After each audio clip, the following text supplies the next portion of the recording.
Good morning, good morning, good morning. I hope everybody is having an awesome week. I know I am. Today is day 5 of my weight loss program, and I'm back on a low carb day again today.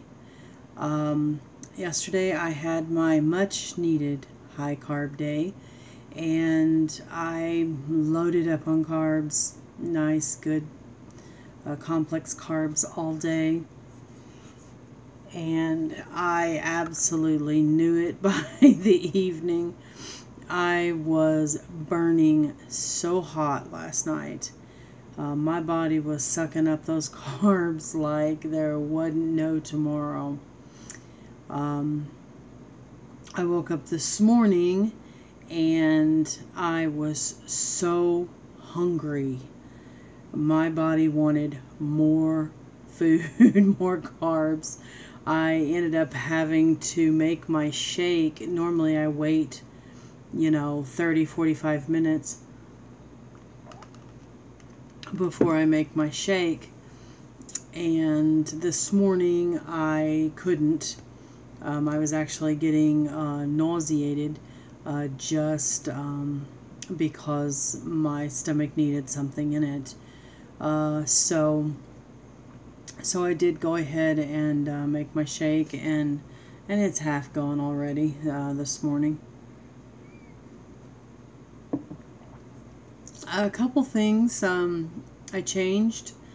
One, I have raised my calories just a bit. I actually had made a mistake on my shakes. Somehow it got put in there that I was using a large banana in every one of my shakes, a whole one. That made about 150 calorie difference in the beginning of the week, which could be a lot of the reason why I was feeling so lethargic. I've also been having a hard time trying to concentrate on my schooling. I have to read. I notice that as the day goes on my low carb days, that I end up having to read something several times before I get it, and that's so not me. I feel that it may be a calorie deficiency. When I corrected the breakfast for the entire week, because unfortunately, instead of catching it, I actually was just copying my shake from one day to the next. So it ended up being the same mistake all the way up through yesterday. I actually caught it yesterday afternoon, and it made a huge difference. My calories were just barely over 1,000, considering how much I work out and how many calories I burn. And my BMR, just right off the bat, as heavy as I am, my BMR, I burn a lot just moving around. Because of that, it could be why I haven't felt well all week. I actually have felt great during the day. It's toward the evening time that I start getting real blah, and so I need to make some adjustments. So I have adjusted a couple of things. One, I got 8 hours of sleep yesterday. Not last night, but the night before. And it was way too much. I literally all day was just like, it made me feel, it was so hard for me to get up. It just made me feel wrong. So last night I went back to my 6 hours of sleep, and I feel much better this morning. So I have lowered my sleep goal from 8 to 6. So, I think 6 is going to be definitely plenty. Between 5.5 and 6 is just about where I fall, as long as I am working out and getting good sleep. That's the key mainly, is the good sleep.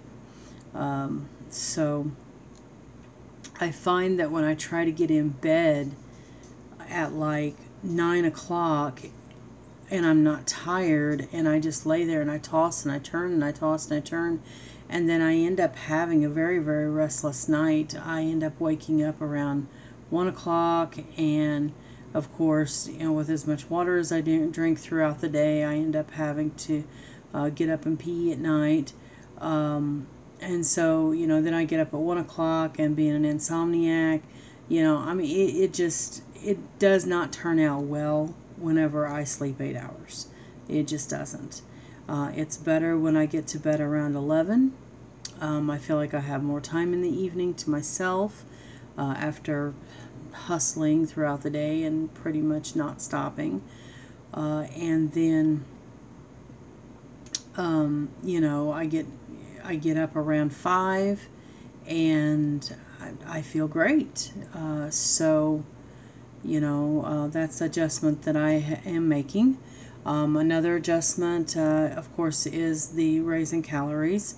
I will see the rest of the week whether or not that is going to be something that will work. Now, I do have to keep in mind that even though I am writing all my calories down, and I actually keep everything into Spark People. I absolutely love Spark People.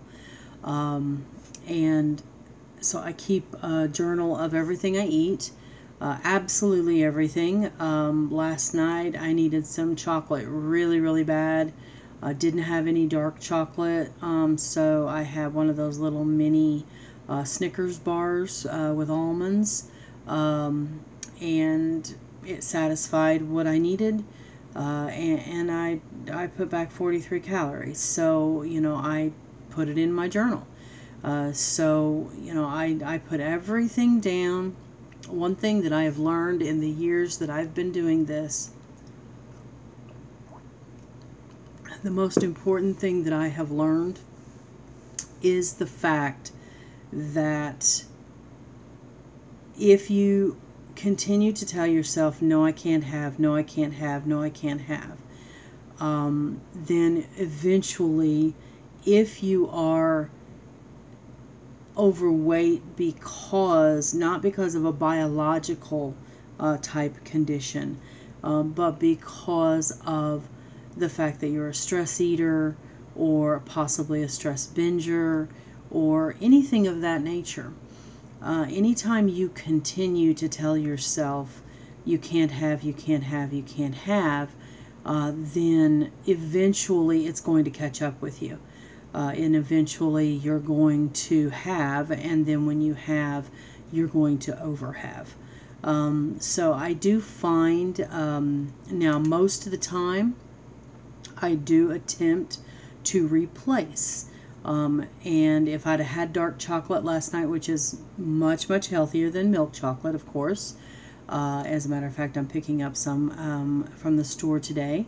Make sure you have dark chocolate. Ghirardelli's makes a very, very good little baggie of dark chocolate minis, miniatures. And they're not very high in calories. They do satisfy the dark chocolate. They do satisfy the chocolate craving. It tends to be, something that, and with me, honestly, I think that it might be actually caffeine. I have had a headache every single night this week, toward the end of the week. I did, as of Sunday, completely cut off anything that I was drinking except water. And of course, I can have juices, but I don't drink them usually. I prefer to get my fruit in whole, in fruit sense, type sense. However, I was drinking tea before, and all of a sudden I just cut the tea out just cold turkey. Last night, my roommate brought it to my attention that I do this every time, that I cut out my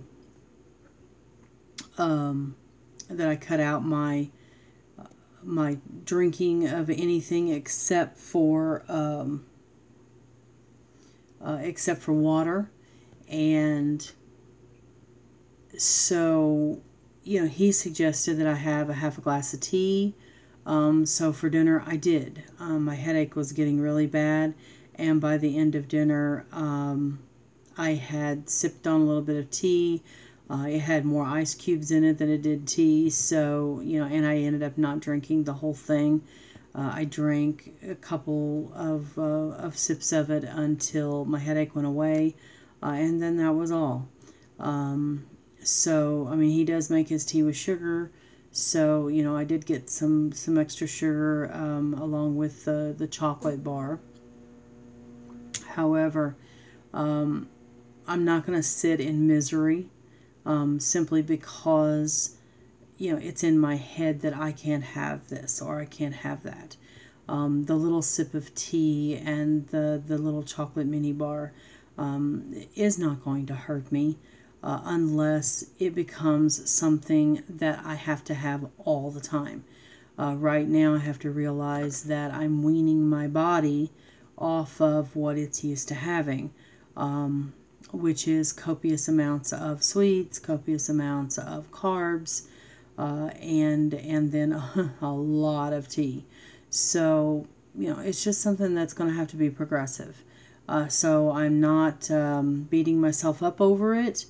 It's just something that's happened, and that's that. So that's kind of how last night went. And that's a couple of the changes that I'm making.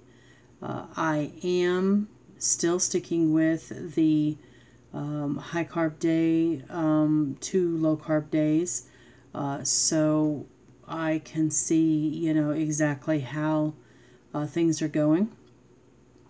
As of this morning, I am down more than 120 pounds total. Now that is total overall, of course, since my heaviest weight.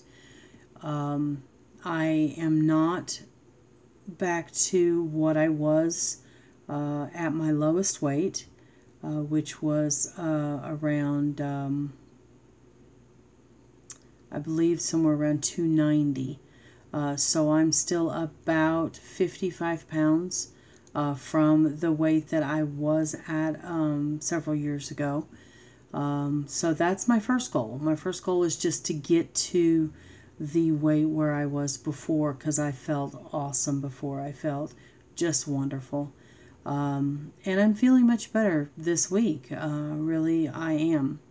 I'm just adapting to things as I can and then just going with it. So today I'm back on a low carb day. I did set up my meals already today. I got my shake for my pre-breakfast and also pre-workout.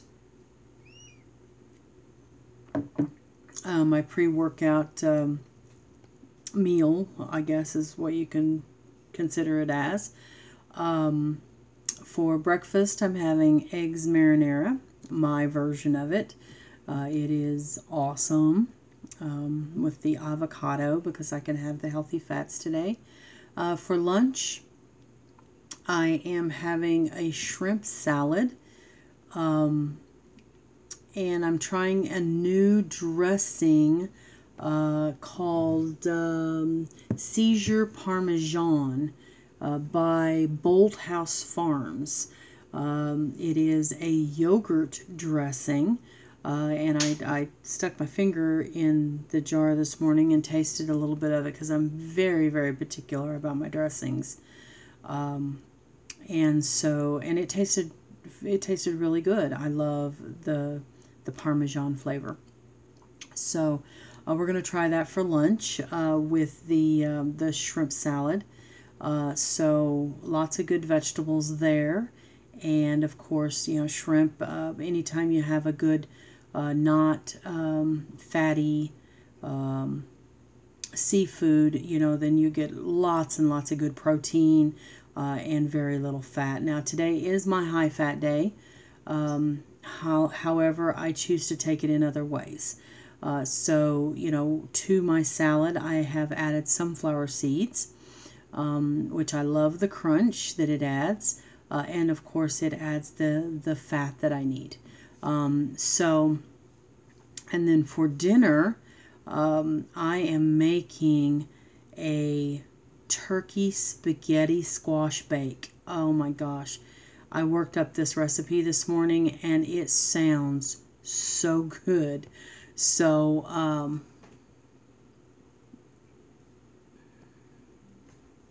yeah.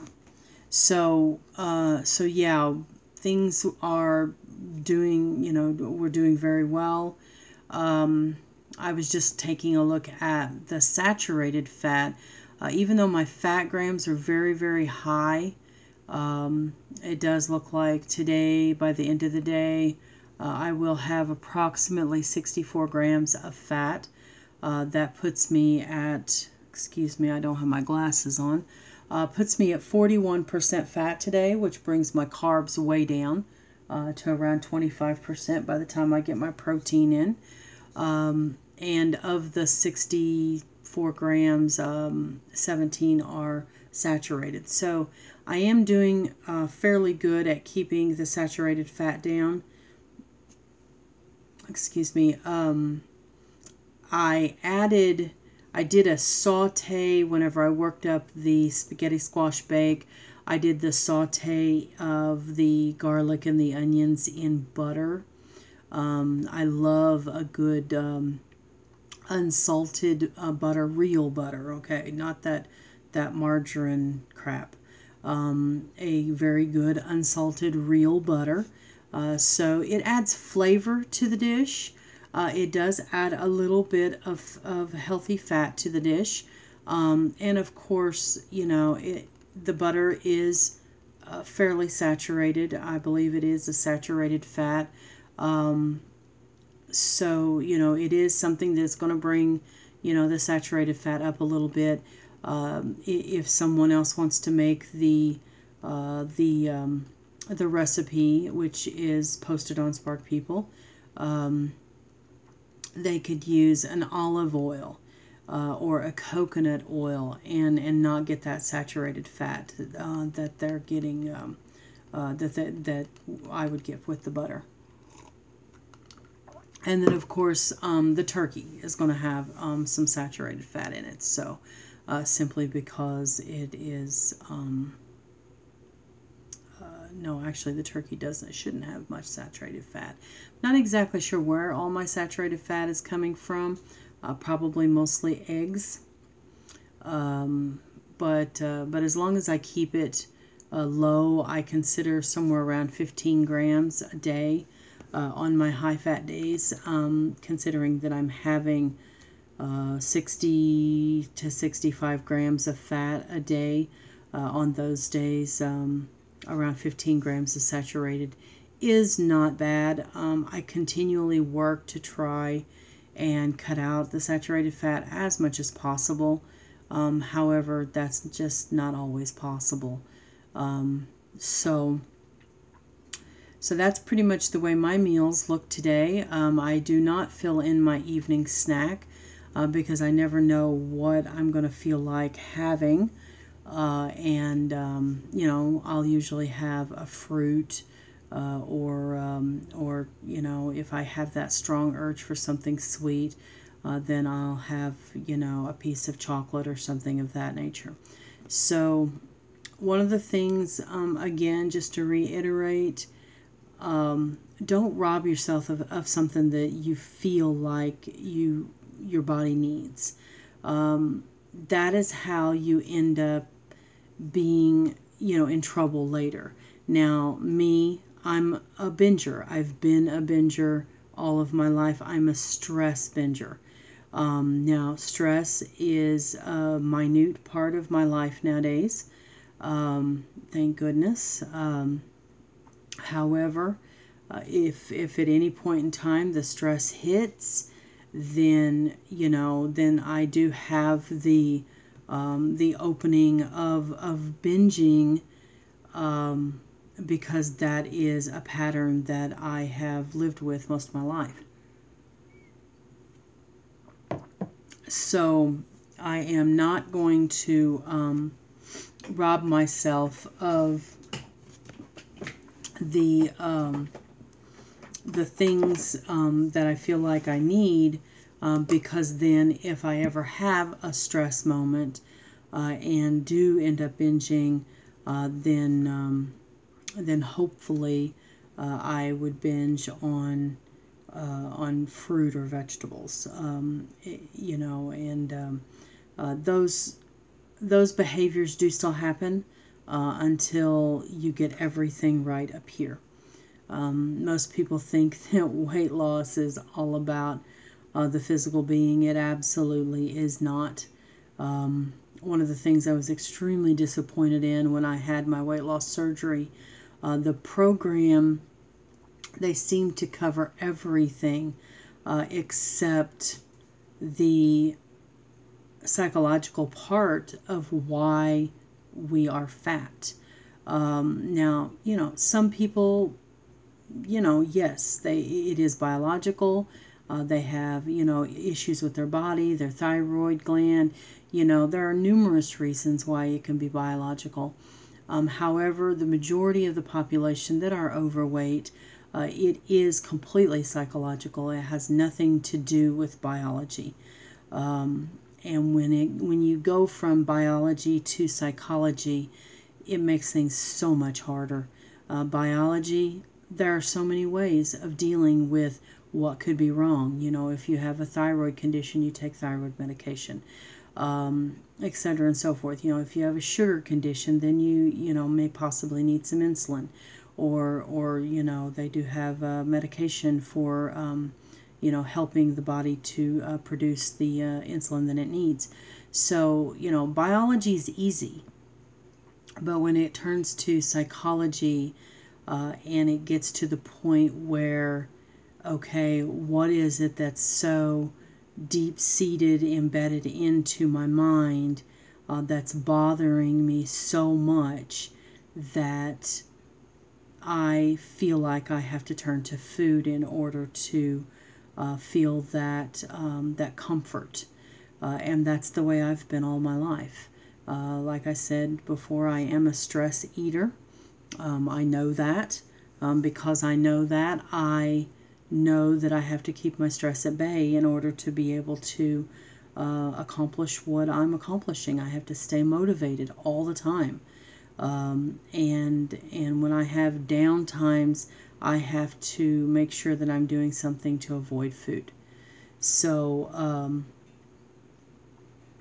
yes, knowing things like that about yourself makes it very easy to be able to succeed. Well, maybe not very easy, but easier to succeed. So yeah, anyhow, that is pretty much how things are going right now. I have lost 5 pounds this week already. I do not know whether or not it's just water weight. I guess we'll see. And water weight or no water weight, weight is still weight. So, wonderful. I am not knocking it at all. I was scared from yesterday.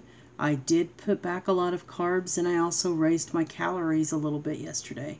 I think I went about 1,500 calories yesterday, maybe a little bit over. But I was extremely proud of myself. I went to the freezer to grab me some chocolate, and the first thing I grabbed was a full Snickers bar, and I did my norm, grabbing a couple of things, and I would have normally gone and sat down and ate those couple of bars. Instead, I stopped, I thought, I threw them back, and I opted for a yogurt with some granola mixed in. And the granola has, it's very good granola. It's Greek, a Greek type granola, which is just absolutely awesome. And it had little chocolate pieces in it. So, earlier in the day I'd had the Snickers bar because I was craving chocolate. I continued to crave, and I don't think it was so much chocolate last night as it was just sweet. And when you get, by the time you get to your high carb day, when you're doing low carbs in a row, your body just needs those carbs. It just wants, and when you start giving it to it, it wants more and more and more. And throughout the day, you crave anything under the sun. So you really, really have to watch your high carb days and not let them get out of hand. And of course, another thing, Chris does provide a plan, an open plan, that has a cheat meal on your high carb days. So instead of having a cheat day at the end of the week, which, I've already discussed, I don't do that anyway. I just do one cheat meal a week.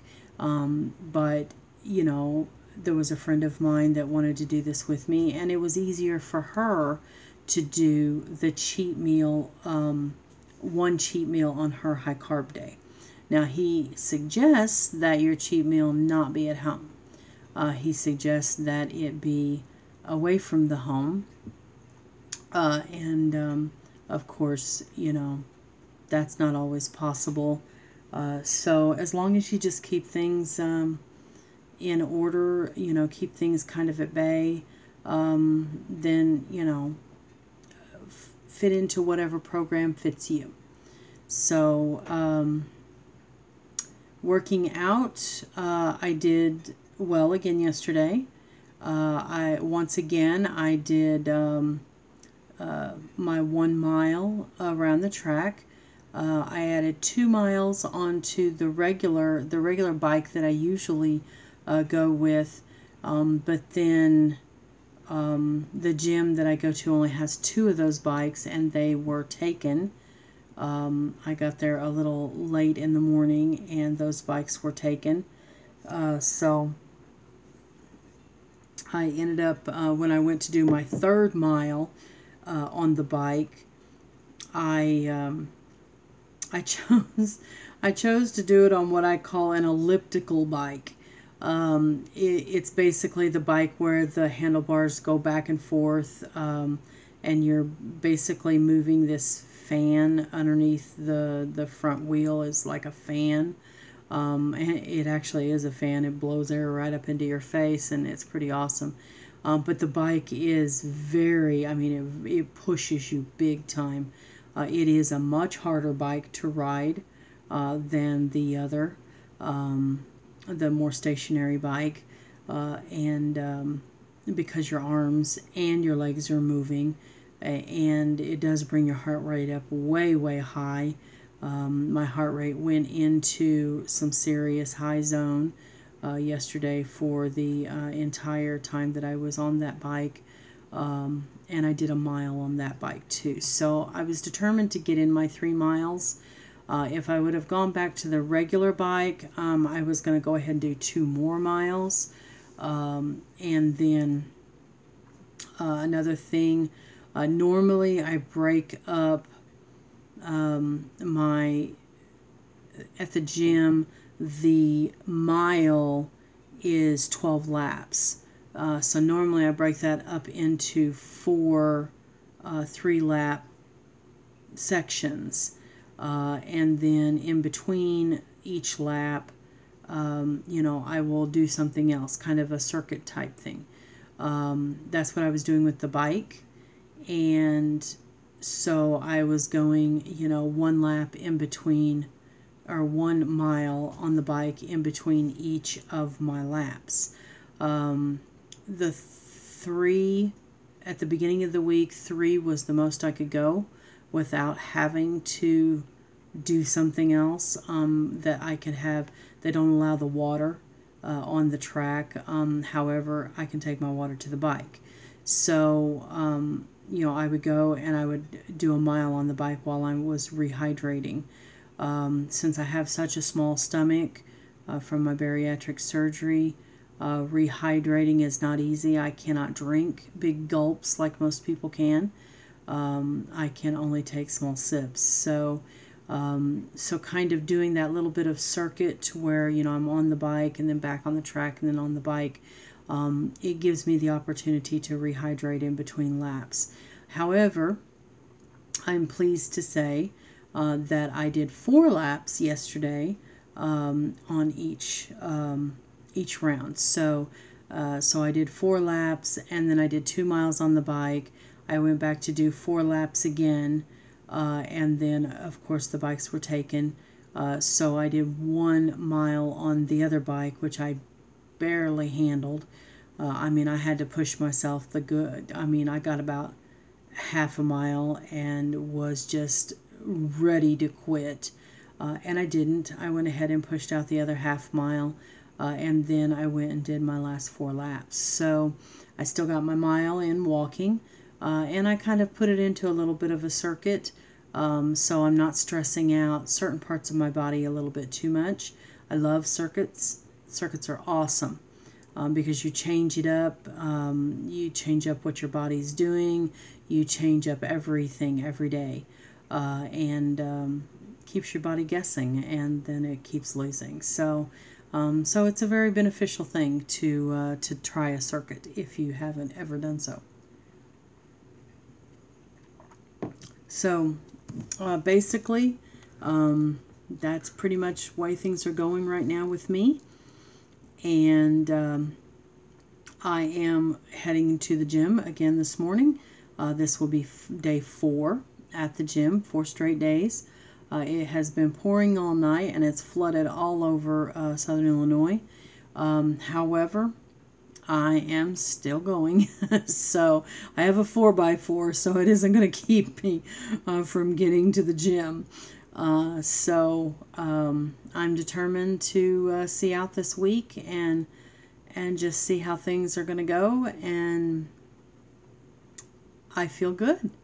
So we will bid you a happy Thursday, and have a great one. I will talk to you tomorrow.